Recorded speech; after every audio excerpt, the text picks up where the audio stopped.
तो आज हम नंबर्स के बारे में पढ़ने वाले हैं। तो क्या आपको पता है कि दुनिया में एक समय ऐसा था जब लोगों को नंबर के बारे में पता ही नहीं था। तो क्या आपने सोचा है कि वो लोग काउंटिंग करते कैसे होंगे? मतलब किसी के पास 10 बकरियां, 10 गोट है, तो 10 बकरी को काउंट कैसे करता होगा?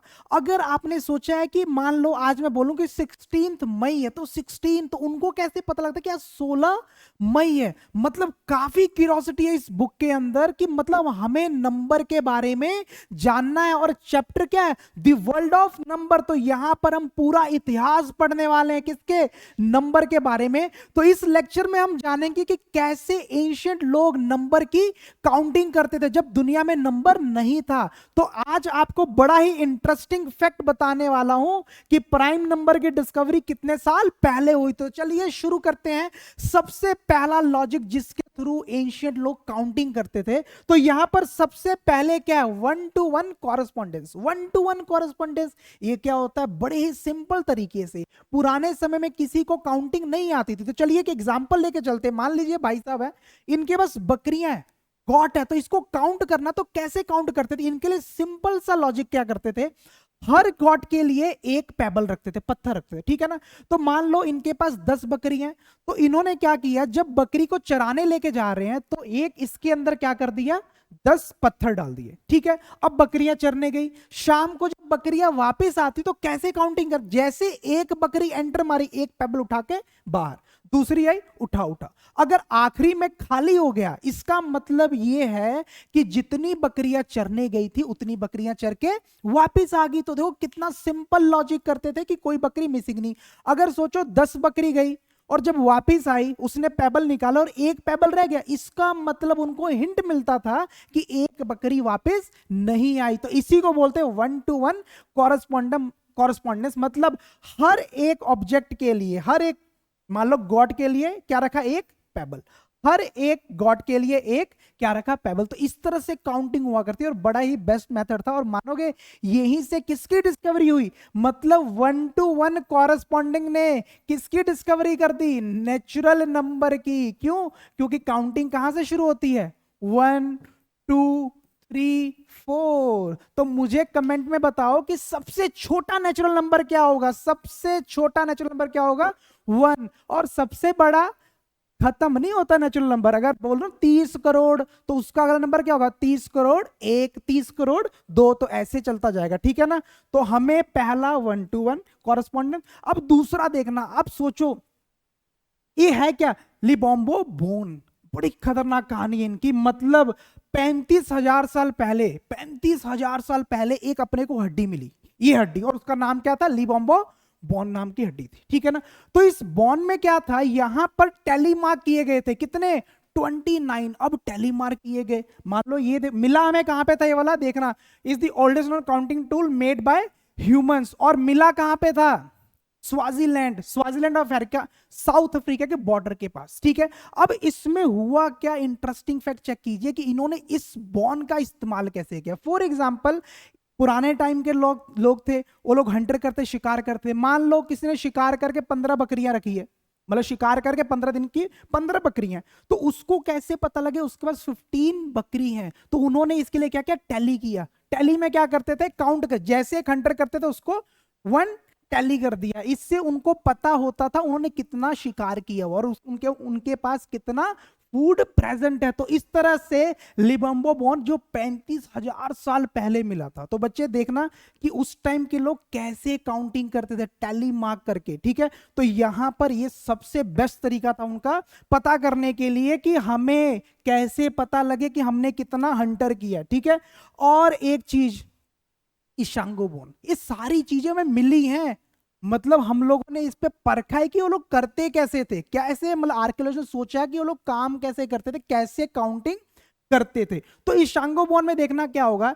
अब इस बोन में मैं कहता हूं बड़ा ही खतरनाक पैटर्न सामने आया। इस बोन के अंदर इसकी टोटल जो लेंथ थी ना, वो 22 सेंटीमीटर की थी, ठीक है। जो लेंथ कितने? 22 सेंटीमीटर। अब देखना यहां पर सबसे बड़ी चीज हुई क्या, यहां पर एक पैटर्न मिला, उस पर टैली मार्क किए गए थे। पहले में कितने थे? टोटल 11, 13, 17, 19, कुछ ऐसे करके लिखा गया था। तो मुझे बताओगे 11, 13, 17, 9 ये कैसे नंबर है? कैसे नंबर है? ये वही नंबर है ना, कौन से नंबर? Prime number. मतलब 20,000 साल पहले इन लोगों को पता प्राइम नंबर के बारे में। जो आज हम पढ़ते हैं ना प्राइम नंबर, प्राइम नंबर क्या होते हैं? जिसके दो ही फैक्टर होते हैं, एक 1 और एक नंबर इटसेल्फ। फॉर एग्जांपल बात करूं 2, तो इसका फैक्टर क्या है? 1 और 2, 2 इज अ प्राइम नंबर। अगर 11 की बात करूं, 1 और 11, 11 क्या है? प्राइम। तो इस शंगो बोन में ऐसे करके मार्क किए गए थे और वहां से पता लगा कि वो लोग प्राइम नंबर उनको पहले से पता था, ठीक है ना। तो प्राइम नंबर ऐसे नंबर होते हैं जिनके सिर्फ दो ही फैक्टर होते हैं और हड्डियों पे ऐसा बना के कर रहे थे, ठीक है ना। तो आप मुझे बताना ऐसा करते क्यों थे। और एक interesting fact, base count 12, base 12। आज आपको पता चलेगा, कभी सोचा है कि एक डजन में 12 पीसीस क्यों होते हैं? एक साल में 12 महीने ही क्यों होते हैं? ठीक है ना, एक साल में 12 महीने ही क्यों होते हैं? तो इसका सारा लॉजिक क्या है? बेस 12। मतलब हमारे जो पूर्वज थे, एंसेस्टर थे, वो लोग करते क्या थे? फिंगर से काउंटिंग करते थे। देखना, थंब से हम करते ना, कई बार आपने सोचा होगा, मान लो 6 काउंट करना, 1 2 3 4 5 6। छोटे बच्चों को देखना, 1 2 3 4 5 6, तो ऐसे काउंट करते थे। तो पुराने टाइम से चलता आ रहा है बेस 12। बेस 12 में क्या होता है? आपकी फिंगर है, एक फिंगर में कितने ज्वाइंट्स है? एक फिंगर में 3 ज्वाइंट्स। मतलब एक फिंगर में कितनी, मतलब एक हैंड में कितने ज्वाइंट्स हैं? 3 ज्वाइंट्स है, ठीक है ना। और मुझे बताना कितनी फिंगर्स है? 1 2 3 4। अगर एक में 3 है तो 4 फिंगर मिला के कितना बनेगा? 12। मतलब 1 2 3 4 5 6 7 8 9 10 11 12। मतलब एक हैंड से वो कितनी काउंटिंग करते थे? 12। और उसी सिस्टम को क्या बोला गया? Base 12, base 12। तो इसी वजह से जो पुराने टाइम में जो डजन थे 12 पीस हुआ करते थे, ठीक है ना। एक महीने में कितने? एक साल में कितने कितने महीने? 12 महीने। तो बेस वहीं से आया। और अब पढ़ा ना मीन राशि, तुला राशि, ये भी कितनी राशि होती है? 12 होती है। तो पूर्वज देखो कैसे काउंटिंग करते थे, बेस 12। तो आपको सिर्फ यहां पर एक लॉजिक याद रखना है कि बेस 12 में एक हैंड से कितनी काउंटिंग होती थी?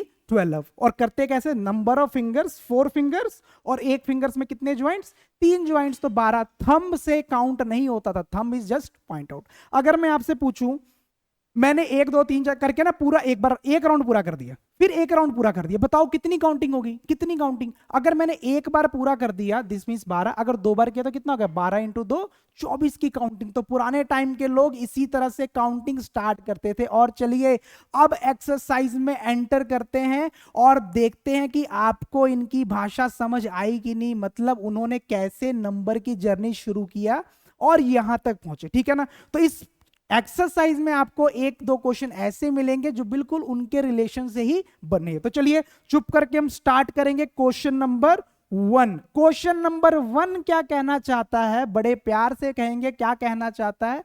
कहते हैं merchant in the port city of Lothal exchange bags of spices for copper ingots. मतलब स्पाइसेस हैं, उनके पास मसाले हैं, मसाले को दिया। देखो पहले बाटन सिस्टम होता था, मसाले को दिया, उसके बदले उसको कुछ ना कुछ मिलता था। तो यहां पे लोथल में मसाले की देने, मसाला देगा और उसको मिलेगा कॉपर के इनगोट्स, ठीक है ना। तो यहां पर कहना क्या चाहता है? ही रिसीव 15 इनगोट्स फॉर 2 बैग्स। अगर 2 बैग ऑफ स्पाइसेस देता है तो 15 कॉपर के इनगोट्स मिलते हैं। अब वो कहना चाहता अगर 12 बैग देगा तो कितना मिलेगा? 2 पे भैया 15, तो 12 पे कितना होगा? तो इसके लिए यूनिटरी मेथड करना है। कौन सा मेथड? Unitary method. चलिए इसको क्या करेंगे, सिंपल सी बात। मुझे एक चीज आपको लॉजिक, यूनिटरी मेथड समझना क्या होता है। यूनिटरी मेथड क्या होता है? बहुत ही इंपॉर्टेंट है बच्चे। Unitary method, unitary method very very important. अगर ये आ गया ना, जिस तरह के मर्जी कंपटीशन हो सारे निकाल लेगा। अब देखना, अगर मैं बोलूं मेरे पास ना एक पेन है, मेरे पास क्या है? दिस इज पेन, ठीक है ना। देखो कौन सा, गेस करो कौन सा पेन है। ये मेरे पास पेन है। सोचो कॉस्ट ऑफ 5 पेन, ये आपको दिया जाए 50 rupees. Cost of 5 pen 50 rupees. और आपसे पूछ लिया जाए बेटा 3 पेन की कीमत क्या होगी? 3 पेन की कीमत मतलब कॉस्ट ऑफ 3 पेन, बता बेटे क्या होगा? कॉस्ट ऑफ 3 पेन क्या होगा, बता मेरे को। तो इसको करने का बेस्ट मेथड है यूनिटरी मेथड। अब यूनिटरी मेथड में होता क्या है उसको देखते हैं। यूनिटरी मींस यूनिट, कि सबसे पहले एक पेन का कॉस्ट निकालो। अगर सोच लो एक पेन 5 रुपए का है तो 3 पेन कितने होंगे, उसको 3 से गुना कर दो, 15 हो जाएगा। तो कैसे निकालते हैं, कॉस्ट ऑफ 1 पेन तो क्या होता है 50, ये 5 जाके डिवाइड हो जाएगा, तो कितना आ गया 10।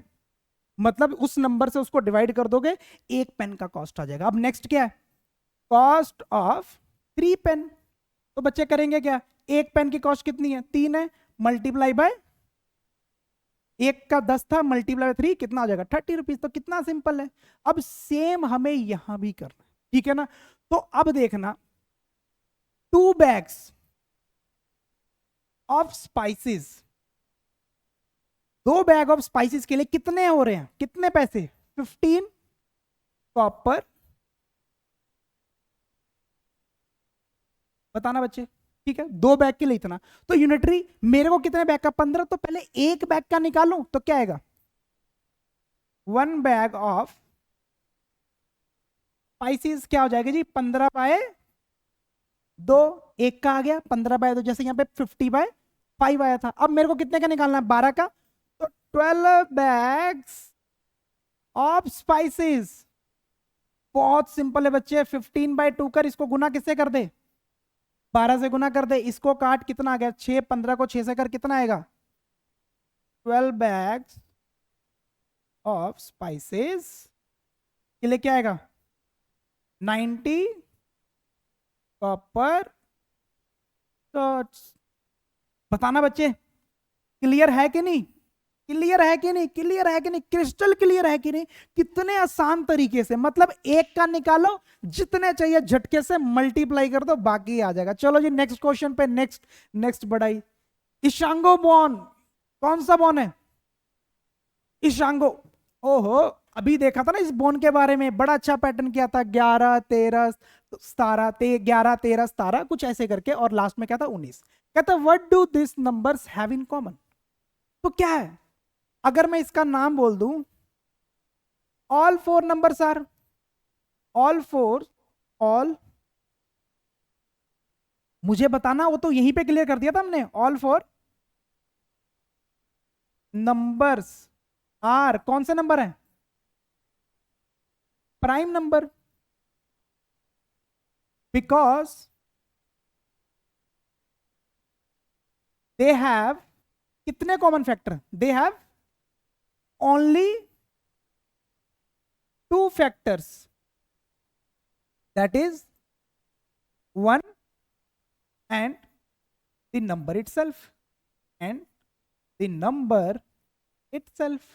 कितना आसान, वहीं से किया ना शंगबोन के बारे में।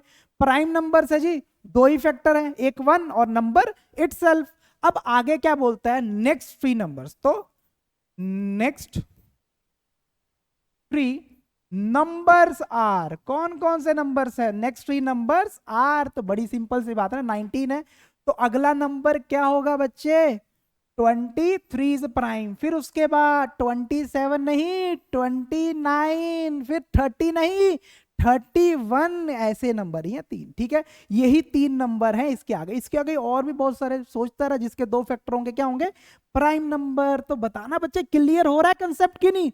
मतलब कितने प्यारे क्वेश्चन, इस शांगो बोन को पढ़ना पड़ेगा। सेम उस पैटर्न देखा और पैटर्न पे हमने क्वेश्चन लगा, ठीक है ना। तो अगला क्वेश्चन आ जाइए, अगला क्वेश्चन, ये बड़ा मस्त क्वेश्चन है। मतलब अपने को प्रॉपर्टी की नॉलेज होगी ना तभी कर सकते हैं, अदरवाइज इसको नहीं कर पाएंगे। पर मैं देखना तेरे को प्रॉपर्टी कितने अच्छे से क्लियर करता हूं। कहता we know that natural numbers are closed under addition. अब क्लोज्ड अंडर एडिशन का मतलब पता क्या होता है, जैसे मान लो मेरे पास एक 3 नेचुरल नंबर है और मेरे पास एक 5 नेचुरल नंबर है, ऐड किया तो कितना आ गया 8 आ गया। 8 is also a natural number. मतलब नेचुरल नंबर एडिशन में क्या होते हैं क्लोज्ड, मतलब दो नेचुरल नंबर को ऐड करोगे तो जो रिजल्ट मिलेगा वो भी क्या होगा नेचुरल नंबर। तो कहना क्या चाहता है, are they closed under subtraction. तो बताना है क्या सब्ट्रैक्शन में भी ऐसे होता है। तो चलिए हम इसको करते कैसे हैं, एज्यूम करते हैं, लेट फर्स्ट नेचुरल नंबर इसको मान ले 5 मान लेते हैं, ठीक है। इसी तरह सेकंड नेचुरल नंबर एन लिख लेता हूं बच्चे, इसको मान लेते हैं 3, ठीक है। अब इसको सब्ट्रैक्ट करते हैं, बट इसके लिए मैं बनाऊंगा दो केस, केस 1 और केस 2। अब देखना, अगर मैं 5 - 3 करूं और इसका आंसर कितना आएगा, 2। कितना आएगा, 2। 2 इज अ नेचुरल नंबर, मतलब सब्ट्रैक्शन में अगर दो नेचुरल नंबर को सब्ट्रैक्ट किया तो आंसर क्या आ गया, नेचुरल। मतलब एक क्लोज्ड अंडर सब्ट्रैक्शन हो सकता है, पर थोड़ा सा ध्यान देना, इसको थोड़ा सा लॉजिक के साथ करते। इधर देखना, अगर मैं डिजिट उल्टा दूं, इधर देख, 3 + 5 8, अगर 5 + 3 करूं तब भी कितना आएगा, 8 आएगा। डिजिट रिवर्स मार, मतलब 3 पहले लिख, 5 क्या लिख बाद में। ओहो, ये क्या दिखा तेरे को, -2। -2 इज दिस नेचुरल नंबर, नहीं नहीं, ये नेचुरल नंबर नहीं है। Natural number is a counting number, 1 2 3, negative number आ ही नहीं सकता। तो इसका मतलब क्या है, इसका मतलब बच्चे तेरे को क्या आंसर लिखना पड़ेगा, तो natural number, natural numbers are not always closed under subtraction। बता बच्चे, मजा आया कि नहीं, मजा आया कि नहीं, हमने करके देखा दो केस। मतलब एडिशन में तो क्लोज्ड होता है, बट सब्ट्रैक्शन में क्लोज्ड हो भी सकता, नहीं भी, बट हमें हमेशा होता है, नहीं हमेशा नहीं होगा। डिजिट उल्टा दूंगा तो क्या हो जाएगा, क्लोज नहीं होगा, ठीक है ना। तो इसलिए आपको याद रखना कि सब्ट्रैक्शन में नेचुरल नंबर्स क्लोज नहीं होते हैं, ठीक है। तो चलिए क्वेश्चन नंबर लास्ट की तरफ, ये भी हमने पहले ही इसके बेसिक फाउंडेशन में कर लिया था, इंट्रो पार्ट में ही कर लिया था। अब देखते हैं इसको क्या है, कौन सा फिंगर है। Ancient Indians use the joints of the fingers to count, पता लगा, सिखाया भैया ने काउंटिंग सिस्टम। कितने, अगर मुझे टोटल काउंटिंग करनी तो देखना पड़ेगा एक उंगली में कितनी ज्वाइंट्स है, ठीक है ना। तो मुझे बताना है कि बता रहे ईच फिंगर में कितनी ज्वाइंट्स है, 3, and the thumb is used to count 1 2 3 4। How many can you count on one hand, पूछ रहा है एक हैंड में। अरे पहले ही बता दे तू, एक हैंड में 12 काउंट कर सकता है, कैसे कर सकता है, इधर देख, इसके लिए क्या है, number of fingers, number of fingers, number of fingers in one hand. तो काउंटिंग के लिए हम लोग कितनी फिंगर्स लेते हैं, 1 2 3 4, थंब को नहीं, तो कितनी, 4, ठीक है, 4 होगी। अब बता, number of joints, joints in each finger, each finger. तो बच्चे अपनी उंगली देख, एक में कितनी, 1 2 3, 1 2 3। तो जो टोटल काउंट होगा, total count in one hand, in one hand, वो बच्चे देख कैसे होगा, एक कैसे होगा, उसके लिए क्या चाहिए, 1 2 3 4 5 6 7 8 9 10 11 12। तो 12 कैसे होता होगा, इधर देखना। तो इसके लिए number of joints in each finger, in each finger, number of joints in each finger multiply by number of joints in each finger multiple number of fingers, number of finger। तो क्या आएगा, ज्वाइंट्स 3 है, finger कितनी है, 4 है। तो total count in one hand कितना हो जाएगा बच्चे, 12। और इसी को क्या बोला गया, इसी को बोला गया बेस 12, बेस 12। और पुरातन काल की बात है बच्चे, बेस 12, बेस 12 पुरातन काल की बात है, पुराने लोग ऐसे ही कैलकुलेट करते थे। तो इसलिए बोला गया how many count this fingers, how many you can count on one hand. How does this relate to the ancient base counting system. तो सिंपल सी बात है ना, बेस काउंटिंग पुराना सिस्टम है, इसी वजह से साल में कितने महीने, 12 महीने होते हैं। साल में कितने महीने, 12 महीने। तो एक डजन में कितने पीसीस, 12 पीसीस होते हैं, ठीक है बच्चे। तो इसलिए ये रिलेट किससे करता है, हमारे एशियन टाइम से। एशियन टाइम में 12, बेस 12 की काउंटिंग चलती थी, ठीक है। तो आज का जो लेक्चर था, हमने एक्सरसाइज 3.1 टोटली फिनिश कर दी है, और इसके अलावा हमने कोऑर्डिनेट ज्योमेट्री के सारी प्लेलिस्ट डिस्क्रिप्शन में डाल दिया, पॉलिनोमियल को भी डाल दिया गया और इस चैप्टर को डेली किया जाएगा। इसलिए मैं कहता हूं कि अगर गणित मंजरी का 8 हर एक क्वेश्चन को अच्छे से करना है तो चैनल को सब्सक्राइब कर लीजिए और वीडियो को सेव कर लीजिए, ना कि पता लगे कहीं आगे गए और हम लोग गायब हो जाए, मिसिंग हो जाए। तो मिलते हैं कल अगली वीडियो में जोश के साथ। आज के लिए इतना ही। Thank you, bye bye, have a